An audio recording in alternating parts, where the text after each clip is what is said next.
Hello everyone, revision में आपका फिर से स्वागत है। जैसा कि आपको पता है कि अभी आप कार्य आरक्षक और प्रयोगशाला परिचारक की भर्ती होने वाली है। साथ ही साथ आप यदि सीजीपीएससी, सीजीवापीएम या छत्तीसगढ़ के किसी भी एग्जाम की तैयारी कर रहे हैं तो उसके लिए मैंने एक सीरीज बनाई है जिसमें डेली आपको टॉप 30 एमसीक्यू छत्तीसगढ़ से मिलने वाली है। क्योंकि आबकारी और प्रयोगशाला परिचारक में छत्तीसगढ़ का वेटेज अच्छा खासा है, तो ये जो सीरीज है आपके लिए बहुत इंपॉर्टेंट होने वाली है। इसमें मैं आपको टॉप 30 एमसीक्यू कराऊंगा, साथ ही साथ उसका डिस्क्रिप्शन भी यहाँ पर आपको देखने को मिलेगा। इसमें आपके लगभग 200 ऑब्जेक्टिव प्रश्न कवर हो जाएंगे सिर्फ 30 क्वेश्चन में। ठीक है, तो इसकी सीरीज डेली शाम 6 बजे अपलोड हो जाएगी और जब तक एग्जाम कंप्लीट नहीं हो जाता, इन फ्यूचर जितने भी एग्जाम आने वाले ये सीरीज चलती ही रहेगी। तो अगर आप वीडियो पे नए हैं तो पहले जाइए लाइक शेयर एंड सब्सक्राइब कर लीजिए, तभी आने वाली वीडियोस की नोटिफिकेशन आपको मिलेगी और इसकी पीडीएफ मेरे टेलीग्राम चैनल पे आपको मिल जाएगी। टेलीग्राम चैनल की लिंक मैं अपने डिस्क्रिप्शन बॉक्स पर दे दूंगा। तो चलिए बिना किसी देरी के बढ़ते हैं हमारे आज के वीडियो की ओर। तो चलिए, हमारा पहला क्वेश्चन है कि छत्तीसगढ़ का प्रयाग किसे कहा जाता है। थोड़ा मोटा करते हैं। तो आपका ऑप्शन है ए खरोद, बी भोरमदेव, सी राजिम या डी मैनपाट। तो छत्तीसगढ़ के प्रयाग की संज्ञा ऑप्शन नंबर सी राजिम को प्राप्त है। इसके बारे में विशेषता देखें तो राजिम को छत्तीसगढ़ का प्रयाग कहा जाता है। ये जिला देखें तो जिला गरियाबंद में स्थित है। वहीं यहाँ त्रिवेणी संगम, महानदी, पैरी और सोढ़ू नदियों का त्रिवेणी संगम है। इसे राजिम कुंभ के लिए भी प्रसिद्धि प्राप्त है। अब आगे देखते हैं। दूसरा है छत्तीसगढ़ का शिमला किसे कहा जाता है। तो आपका ऑप्शन है ए मैनपाट, बी खरौद, सी भोरमदेव या ऑप्शन नंबर डी पखना। तो छत्तीसगढ़ का शिमला ऑप्शन नंबर ए मैनपाट को कहा जाता है। विशेषता देखिए तो मैनपाट को छत्तीसगढ़ का शिमला कहा जाता है। क्षेत्र तो जिला है सरगुजा जिला में मैनपाट स्थित है। इसकी विशेषता है इसका ठंडा मौसम, प्राकृतिक सौंदर्य और पहाड़ी क्षेत्र। और यहाँ तिब्बती शरणार्थी को सन 1962 में बसाया गया था, इसलिए भी यह प्रसिद्ध है। अब आगे देखते हैं छत्तीसगढ़ का खजुराहो किसे कहा जाता है। आपका ऑप्शन है ए खरोद, बी भोरमदेव, सी मैनपाट या डी राजिम। तो छत्तीसगढ़ का खजुराहो ऑप्शन नंबर बी हो जाएगा, भोरमदेव को कहा जाता है। अब विशेष जानकारी देखें तो भोरमदेव को छत्तीसगढ़ का खजुराहो कहा जाता है। अब जिला देखें तो जिला कबीरधाम में भोरमदेव स्थित है। क्यों, आखिर इसे क्यों खजुराहो कहा जाता है, तो ये क्वेश्चन आप देख सकते हैं। तो यहाँ के प्राचीन मंदिरों की वास्तुकला के कारण इसे खजुराहो मंदिरों से जोड़ा गया है। खजुराहो मंदिर कहाँ है, तो जो खजुराहो मंदिर है ये एमपी में है और वहीं एमपी के खजुराहो मंदिर जैसा ही भोरमदेव का जो मंदिर का जो शैली है वैसा होने के कारण इसे छत्तीसगढ़ का खजुराहो की संज्ञा दी गई है। अब प्रमुख मंदिर देखें तो भोरमदेव मंदिर है और ये किस देवता को समर्पित है बोला जाए तो आपका ऑप्शन हो जाएगा ऑप्शन नंबर ए शिव को। तो भगवान शिव को समर्पित मंदिर है भोरमदेव। ठीक है, चलिए अब आते हैं नेक्स्ट क्वेश्चन। तो गर्म पानी का झरना तातापानी किस जिले में स्थित है। आपका ऑप्शन है ए रायगढ़, बी सूरजपुर, सी बलरामपुर या डी कोरबा। तो आपका उत्तर हो जाएगा ऑप्शन नंबर सी बलरामपुर। ठीक है, तो विशेष जानकारी देखते हैं। तो तातापानी झरना बलरामपुर जिले में स्थित है और यहाँ का पानी प्राकृतिक रूप से गर्म रहता है, इसलिए यह प्रसिद्ध है। यहाँ के पानी में सल्फर मिला होता है और सल्फर की क्वालिटी होती है रोग निवारण की, इसलिए भी यह क्षेत्र प्रसिद्ध है। अब आगे आते हैं नेक्स्ट। छत्तीसगढ़ में शैल चित्रों के लिए कौन सा जिला प्रसिद्ध है। तो आपका ऑप्शन है ए बस्तर, बी रायगढ़, सी सरगुजा या डी कांकेर। तो शैल चित्रों के लिए आपका ऑप्शन हो जाएगा ऑप्शन नंबर बी रायगढ़ जिला प्रसिद्ध है। विशेषता देखें तो रायगढ़ जिला शैल चित्रों के लिए प्रसिद्ध है। प्रमुख स्थल यहाँ की देखें तो एक होगा सिंघनपुर की गुफा, दूसरा होगा कबरा पहाड़। तो ये क्वेश्चन पूछा जाता है कि सिंघनपुर की गुफा कहाँ है या कबरा पहाड़ कहाँ है, तो आपका उत्तर हो जाएगा रायगढ़ जिले में।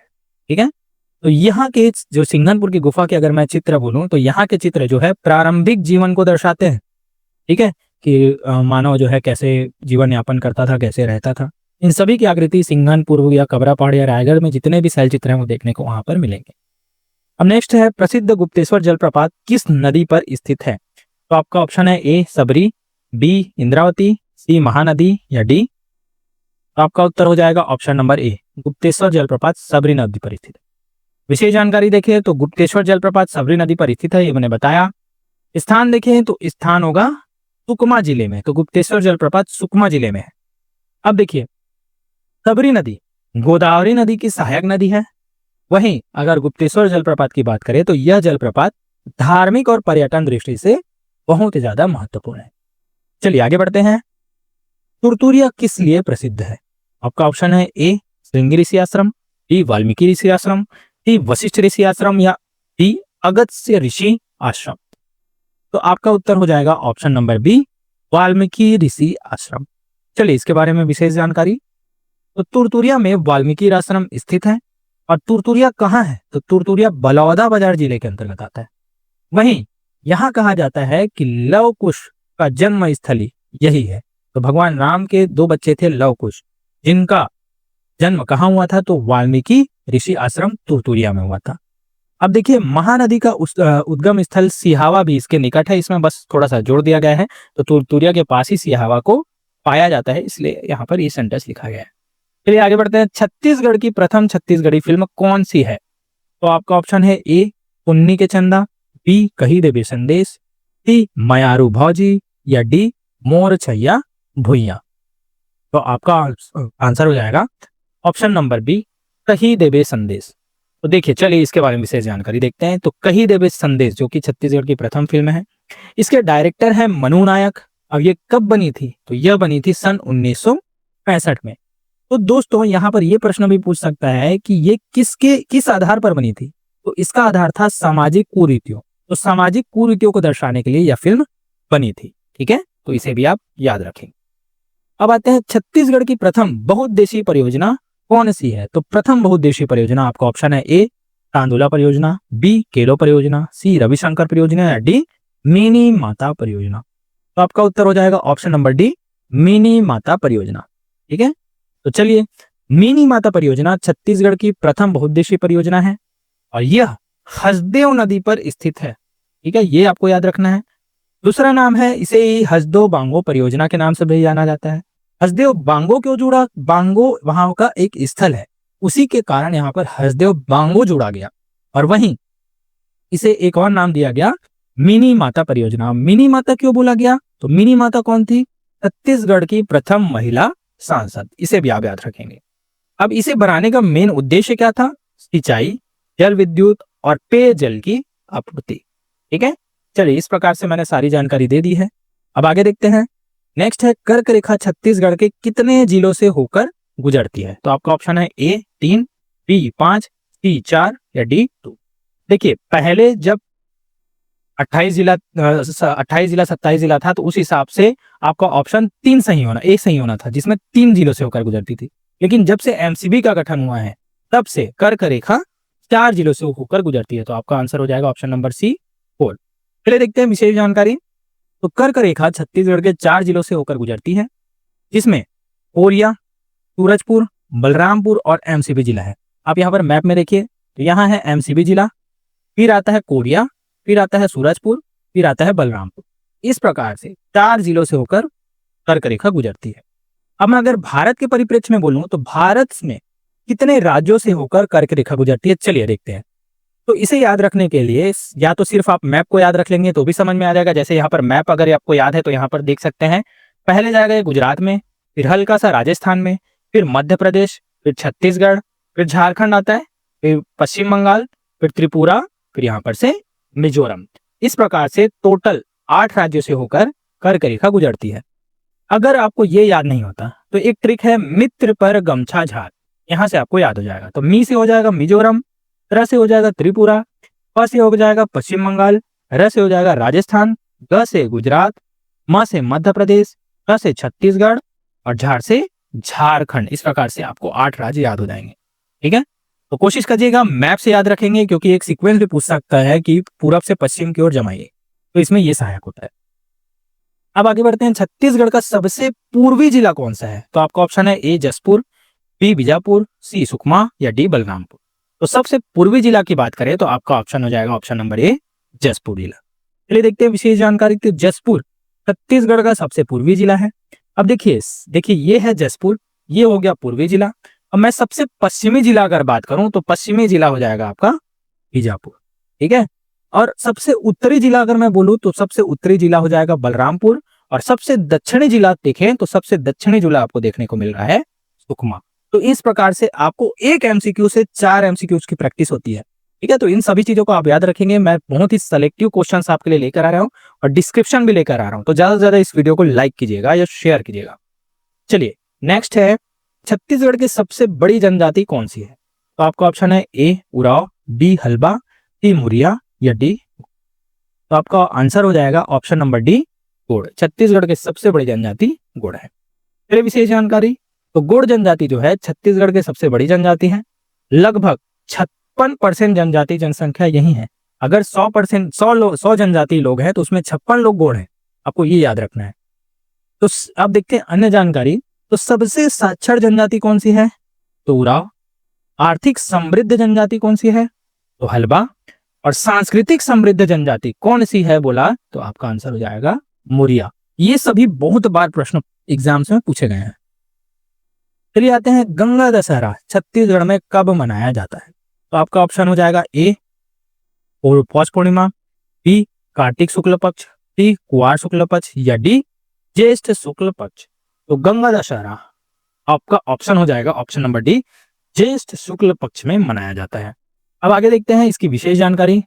तो गंगा दशहरा ज्येष्ठ शुक्ल पक्ष में मनाया जाता है। इसका महत्व देखिए तो माँ गंगा जब भगवान शिव के जटाओं से धरती पर आगमन इनका हुआ था, तब उस उपलक्ष्य में गंगा दशहरा मनाया जाता है। तो माँ गंगा के पृथ्वी पर अवतरण दिवस के रूप में गंगा दिवस मनाया जाता है। अब देखिए अन्य देखें तो छत्तीसगढ़ में छेरछेरा त्योहार पौष पूर्णिमा को मनाया जाता है। वहीं देव उठनी एकादशी कार्तिक शुक्ल पक्ष में मनाया जाता है। और जोत जवारा ये कब मनाया जाता है? तो नवरात्रि में मनाया जाता है। इसे भी आप याद रखें। अब आके देखें कि छत्तीसगढ़ का सबसे प्राचीन मंदिर कौन सा है? तो आपका ऑप्शन है ए महामाया मंदिर, बी बमलेश्वरी मंदिर, सी चंद्रहासिनी मंदिर या डी देवरानी जेठानी मंदिर। तो आपका उत्तर हो जाएगा option number D Devrani Jethani मंदिर। तो छत्तीसगढ़ का सबसे प्राचीन मंदिर है देवरानी जेठानी मंदिर। देखते हैं विशेष, देखते हैं तो कहाँ स्थित है? तो तालागांव। और तालागांव कहाँ स्थित है? तो बिलासपुर जिले के समीप में। आपको इसे याद रखना है कि देवरानी जेठानी मंदिर कहाँ स्थित है। आपका उत्तर हो जाएगा तालागांव। तो इसका निर्माण गुप्त काल में हुआ था। वहीं देवरानी जेठानी मंदिर भगवान शिव को समर्पित है। ठीक है, तो इसे भी आप याद रखेंगे। अब देखते हैं अन्य मंदिरों को। तो महामाया मंदिर कहाँ है? तो रतनपुर में। बमलेश्वरी मंदिर कहाँ है? तो डोंगरगढ़ में, और डोंगरगढ़ राजनांदगांव। चंद्रहासिनी मंदिर कहाँ है? तो ये होगा चंद्रपुर में, जो कि जांजगीर चांपा जिले में। तो इस प्रकार से मैंने सारी की सारी जानकारी आपको यहाँ पर दे रखी है। अब नेक्स्ट है, छत्तीसगढ़ का प्रथम राज्यपाल कौन था, कौन थे? तो आपका ऑप्शन हो जाएगा ए नंद कुमार पटेल, बी अजीत जोगी, सी टी.एस. सिंहदेव या डी दिनेश नंदन सहाय। तो आपका उत्तर हो जाएगा ऑप्शन नंबर ए नंद कुमार पटेल। चलिए देखते हैं विशेष जानकारी। दिनेश नंदन सहाय छत्तीसगढ़ के प्रथम राज्यपाल थे। वहीं प्रथम मुख्यमंत्री देखूं तो कौन थे? अजीत प्रमोद जोगी जी। ठीक है, और फिर प्रथम उप मुख्यमंत्री देखें तो ये होंगे टी.एस. सिंहदेव जी। और प्रथम गृह मंत्री देखें तो ये थे नंद कुमार पटेल जी। ठीक है, चलिए आगे बढ़ते हैं। छत्तीसगढ़ का राजभाषा दिवस कब मनाया जाता है? तो आपका ऑप्शन है ए 1 नवंबर, बी 28 नवंबर, सी 2 फरवरी या डी 1 मई। तो छत्तीसगढ़ का राजभाषा दिवस 28 नवंबर को मनाया जाता है। चलिए देखते हैं इसकी विशेष जानकारी। तो 28 नवंबर को छत्तीसगढ़ राजभाषा दिवस मनाया जाता है। ठीक है, क्योंकि इसी टाइम में राजभाषा को क्या है, राजभाषा छत्तीसगढ़ी को अपनाया गया था 28 नवंबर को, इसलिए राजभाषा दिवस मनाया जाता है। अब देखिए राज्य स्थापना दिवस कब है? तो 1 नवंबर 2000 को। अर्थात तो छत्तीसगढ़ जो है मध्य प्रदेश से कब अलग हुआ? तो 1 नवंबर 2000 को। इसे ही छत्तीसगढ़ राज्य स्थापना दिवस के रूप में मनाया जाता है। छत्तीसगढ़ के राजकीय गीत देखें तो अरपा पैरी के धार, जिसके रचनाकार थे नरेंद्र देव वर्मा। इन्हें कहा जाता है कि ये भूपेश बघेल जी के ससुर जी हैं। ठीक है, और अरपा पैरी की धार को राजकीय गीत 2 फरवरी को अपनाया गया। ठीक है, अब देखते हैं 1 मई को क्या था? तो 1 मई को मजदूर दिवस और बोरेबारी दिवस के रूप में मनाया जाता है। ठीक है, तो 1 मई को आपको याद रखना है। अब नेक्स्ट है, छत्तीसगढ़ निर्माण के समय कुल कितने जिले थे? तो छत्तीसगढ़ के निर्माण के समय ऑप्शन ए है 18 जिले थे, बी 16, सी 20 या डी 23। तो आपका उत्तर हो जाएगा ऑप्शन नंबर बी 16 जिले। तो छत्तीसगढ़ निर्माण के समय आपको 16 जिले देखने को मिलेंगे। अब आते हैं 1 नवंबर 2000 को छत्तीसगढ़ राज्य का गठन हुआ, मैंने पहले ही बताया। वहीं निर्माण के समय में कितने जिले थे? 16। लेकिन वर्तमान में कितने जिले हैं? तो वर्तमान में 33 जिले। अगर इन 33 जिलों को याद करने की ट्रिक भी आपको चाहिए तो आप मुझे कमेंट पर यस लिखिए, मैं आपको एक नई ट्रिक बना के दूंगा और इस ट्रिक में आप 5 मिनट में सारे के सारे जिलों को याद रखेंगे कौन सा कब बना था। अब आते हैं मध्य प्रदेश का गठन कब हुआ था? तो 1 नवंबर 1956 को मध्य प्रदेश का गठन हुआ। और वहीं मध्य प्रदेश से अलग होकर छत्तीसगढ़ का गठन कब हुआ बोला जाए तो 1 नवंबर 2000। इन चीजों को आपको याद रखना है। अब देखिए छत्तीसगढ़ के वर्तमान परिप्रेक्ष्य में हम देखते हैं कौन कहाँ कैसा है ना। जैसे कि वर्तमान जिला की संख्या देखें तो कितनी है? 35 है। विकासखंड या जनपद पंचायत की संख्या है 146 और तहसील की संख्या है 252।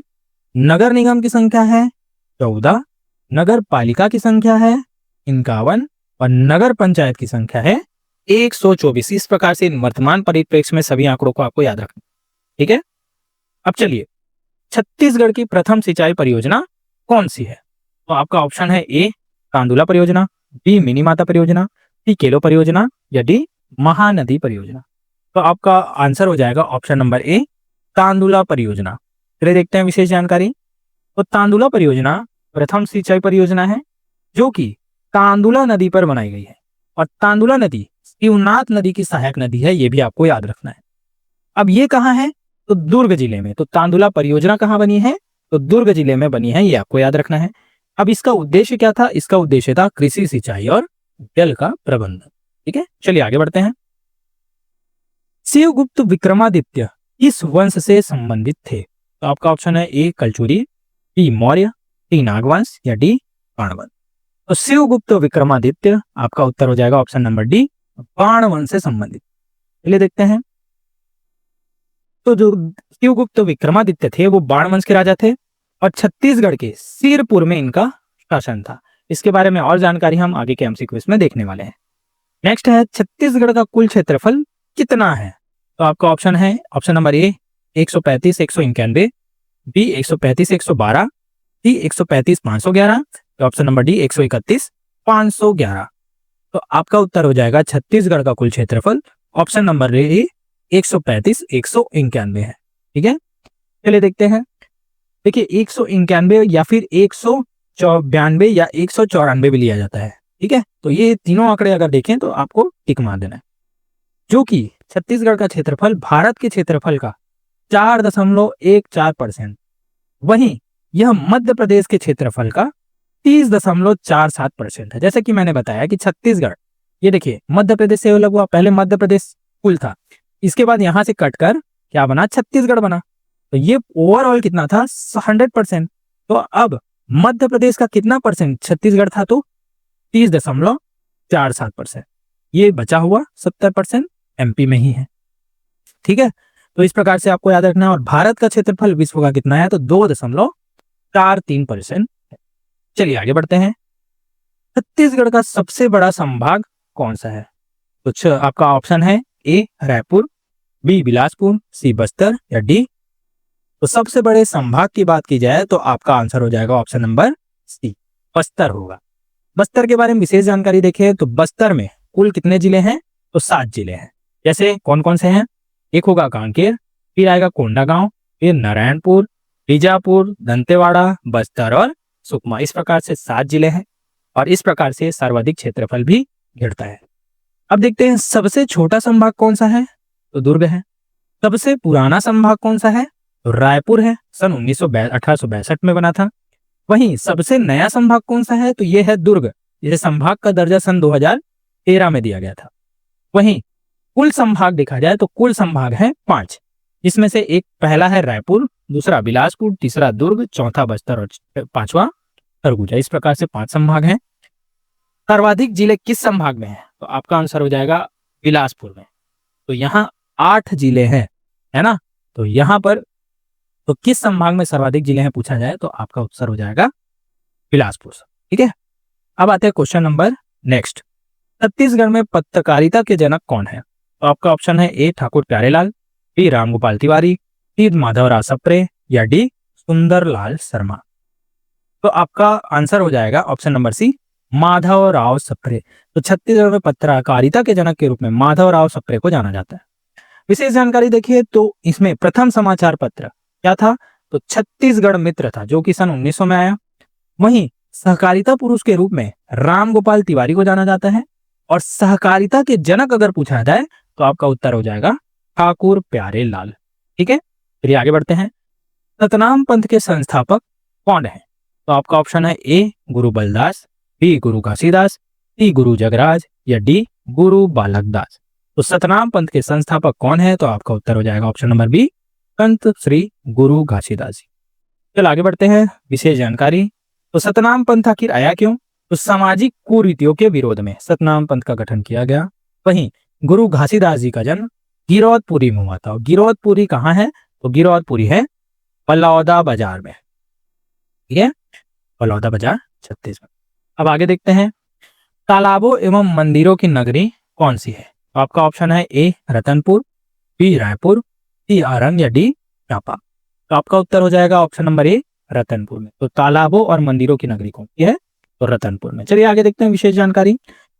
अगर देखिए तालाबों और मंदिरों की नगरी बोला तो हमने मारा रतनपुर को, लेकिन केवल अगर मंदिरों की नगरी कहा जाए तो आपको आंसर मानना होगा आरंग में। अब देखते हैं छत्तीसगढ़ का शिमला किसे कहते हैं? तो मैन पार्ट, जैसे कि मैंने पहले बताया, छत्तीसगढ़ का नागलोक की संख्या तपकारा को मिले है, जो कि जसपुर जिले में है। वहीं चौराहों का नगर अगर बोला जाए तो चौराहों का नगर कौन सा है? जगदलपुर के नाम से जाना जाता है। ठीक है, जगदलपुर में चौराहों का नगर है, इसी को चौराहों के नगर के रूप में जाना जाता है। ठीक है, अब आते हैं नेक्स्ट, छत्तीसगढ़ का प्रथम उद्योग कौन सा था? तो आपका ऑप्शन है ए भिलाई इस्पात संयंत्र, बी जूट मिल रायगढ़, सी अजंता लिमिटेड या डी सीपी मिल। तो आपका उत्तर हो जाएगा ऑप्शन नंबर डी सीपी मिल या फिर बीएनसी मिल। ठीक है, बंगाल नागपुर कॉटन मिल। चलिए आगे देखते हैं इसके बारे में विस्तृत जानकारी। तो सीपी मिल की स्थापना इसे 1892 कीजिए 1892 में हुई थी और यह छत्तीसगढ़ का पहला उद्योग है। ठीक है, सीपी मिल का फुल फॉर्म होता है, सीपी का फुल फॉर्म होता है कॉटन प्रोसेसिंग मिल। ठीक है, इसे बाद में बंगाल नागपुर कॉटन मिल के नाम से जाना जाता था। अब देखिए भिलाई इस्पात संयंत्र की अगर मैं बात करूं तो इसका निर्माण सन 1955 में हुआ और इसे एशिया का सबसे बड़ा इस्पात संयंत्र के रूप में जाना जाता है। वहीं अगर रायगढ़ जूट मिल की बात करूं तो रायगढ़ में मोहन जूट मिल है ना, तो इसका गठन सन 1935 में हुआ था, यहाँ बनी थी और वर्तमान में ये क्या है? बंद है। ठीक है, अब आगे देखते हैं, लरिया बोली किस जिले में बोली जाती है? तो आपका ऑप्शन है ए दुर्ग, बी बस्तर, सी कबीरधाम या डी रायगढ़, महासमुंद, गरियाबंद और रायपुर। तो आपका उत्तर हो जाएगा लरिया बोली, option number D Raigarh, Mahasamund, Gariaband और रायपुर में बोला जाता है। विशेष जानकारी देखिए तो लरिया बोली उत्तरी उत्तर पूर्वी छत्तीसगढ़ में बोला जाता है। मतलब जितने भी उत्तर पूर्वी छत्तीसगढ़ है वहां पर लरिया बोली बोला जाता है। मुख्यतः छत्तीसगढ़ के पूर्वी जिलों में लरिया बोली प्रचलित है। अब आगे देखते हैं छत्तीसगढ़ के प्रथम कल्पनाकार कौन है? आपका ऑप्शन है ए खूबचंद बघेल, बी पंडित सुंदरलाल शर्मा, सी नरेंद्र देव वर्मा या डी है चंद्रू मंडावी। चंद्रू मंडावी। तो छत्तीसगढ़ के प्रथम संकल्पनाकार है पंडित सुंदरलाल शर्मा। ठीक है, चलिए देखते हैं विशेष जानकारी। तो इन्हें प्रथम संकल्पनाकार अगर पूछा जाए तो कौन थे? पंडित सुंदरलाल शर्मा। सन 1918 में इन्होंने छत्तीसगढ़ का मानचित्र दिखाया, है ना। अब राजगीत बोलूं तो अरपा पैरी के धार, है ना, तो इसका गठन किसने किया? नरेंद्र देव वर्मा ने। चंद्रू मंडावी की अगर मैं बात करूं तो इसे टाइगर किड के नाम से भी जाना जाता है, इसके ऊपर एक मूवी बनी थी। ठीक है, अब आगे देखते हैं सीता लेखनी की पहाड़ी कहाँ स्थित है? आपका ऑप्शन है ए कोरिया, बी सूरजपुर, सी सरगुजा या डी रायगढ़। तो सीता लेखनी की पहाड़ी है ऑप्शन नंबर बी सूरजपुर जिले में स्थित। चलिए आगे देखते हैं। तो जो सीता लेखनी की पहाड़ी है वो शैल चित्रों के लिए प्रसिद्ध है, यहाँ पर आप देख सकते हैं। अब देखिए रामगढ़ की पहाड़ी कहाँ है? तो रामगढ़ की पहाड़ी है सरगुजा में, जहां पर जोगी मारा सीता बिंगरा है ना। कबरा पहाड़ और सिंघनपुर कहाँ है? तो मैंने पहले ही बताया रायगढ़ जिले में।